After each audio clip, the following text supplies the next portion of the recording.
Hi guys, in front of me is OUKITEL WP36 and let me show you how to reset app preferences.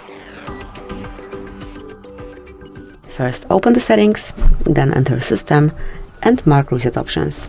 Here you will notice Reset App Preferences, smoothly mark it, and then click on Reset if you truly want to reset all preferences for disabled apps, disabled app notifications, default application for actions, background data restriction for apps, or any other permission restrictions.